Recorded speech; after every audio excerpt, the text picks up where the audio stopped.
Bonsoir à tous et soyez bienvenus pour cette nouvelle review qui va être consacrée au tome original du film Jurassic Park, écrit par Michael Crichton.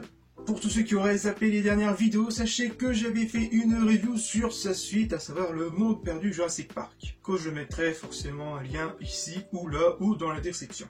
Bref, Jurassic Park est un roman écrit par Michael Crichton, sorti en 1990, et qui est d'un genre science-fiction et thriller. Bien sûr, il sera adapté en 1993 au cinéma par l'unique Steven Spielberg, qui sera automatiquement un grand monument du 7e art. Pour leur première collaboration, sachez que Steven Spielberg et Michael Crichton avaient déjà préparé un tout autre projet qui va devenir par la suite la série Urgence. Lors de ce projet commun, Steven Spielberg va tomber sur le futur projet de son roman de Michael Crichton, qui est Jurassic Park. Séduit par le projet, Spielberg va lui proposer d'acheter les droits d'adaptation. Crichton accepta en échange d'un gros chèque, et les deux hommes se sont mis au travail d'un scénario alternatif pour être mieux adapté pour un tout public. Car croyez-moi, l'ambiance du roman est bien loin du monde des bisounours, avec des bébés qui se font dévorer le visage par les Compsognathus échappés, ou encore la mort de Nedry, qui est bien plus gore et bien plus marquant que celui du film. L'action du roman va se dérouler en 1989, où plusieurs accidents se sont déroulés dans certains lieux du Costa Rica. Histoire de bébés qui se font dévorer le visage dans la nuit, et une attaque d'une petite fille sur la plage. Ce qui vous fera rappeler forcément la première scène du Monde Perdu. Et plusieurs rumeurs expliqueraient ces incidents qui seraient arrivés suite à l'achat d'une île au large du Costa Rica appelée Isla Nublar par le milliardaire John Hammond, et qui celui-ci prépare en secret un parc unique au monde. Et pourquoi? C'est tout simplement Orgasma cosmico fantastico génialement énorme.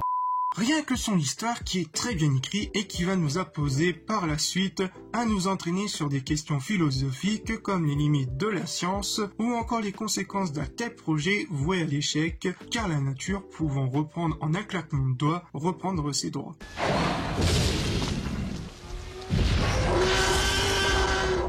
Putain, j'en ai marre d'avoir toujours raison.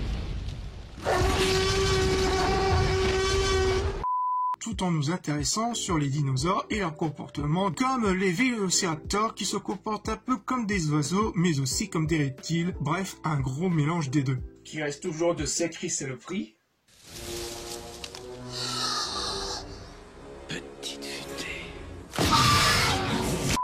Ou encore le passage d'une course-poursuite sur une rivière avec Grant et les enfants sur un radeau et que le T-Rex les poursuivait et que celui-ci va avoir un comportement beaucoup plus crocodile pour essayer de les manger. Mais aussi le point de vue un peu plus technique autour de l'ADN et qui est beaucoup plus développé et ultra enrichissant comparé au film qui, à mon sens, a eu une très bonne idée de présenter sous format tout public qui fonctionne parfaitement bien. Pour les personnages, ils connaîtront un tout autre sort dans le récit, qui va les mettre à rude épreuve et que, comme dans Le Monde Perdu, certains personnages connaîtront un karma des plus sanglants suite à leurs actions, qu'elles soient bonnes ou mauvaises. Par exemple, le personnage du Docteur Who, qui lui restera un peu plus longtemps dans l'histoire et qui connaîtra un sort des plus surprenants. Autre exemple, celui du personnage de John Hammond, où dans le film, il est représenté comme un homme gentil, prêt à réaliser un rêve d'enfance et à le faire profiter pour tout le monde. Contrairement à celui-ci dans le roman de base, où son trait de caractère est très différent en mode gros capitaliste radin au possible.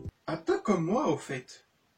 Bref, si je veux en conclure, le roman Jurassic Park est un vrai bijou à lire, absolument, pour tous ceux qui ont vu le film ou encore pour tous ceux qui hésitent à le lire. Le livre arrive parfaitement à nous raconter son histoire tout en portant ses différents messages philosophiques et d'avertissement comme les limites de la science. Mais aussi de connaître le sort de certains personnages et une vision un peu plus adulte comparée au film qui s'adresse à un tout public. Et qui est très intéressant de voir cette version originale et de comparer les choix qui ont été faits pour l'adaptation au cinéma. Je dis simplement que la vie trouve toujours un chemin. Et on comprend pourquoi c'est devenu un best-seller mondial, notamment du livre, mais aussi le film qui va rehausser la popularité du roman de base. Et franchement, c'est tout simplement du 10 sur 10, c'est du caviar, c'est un délice, un régal. Voilà, cette review est finie, j'espère qu'elle vous aura plu et on se retrouve pour de futures vidéos. Peace!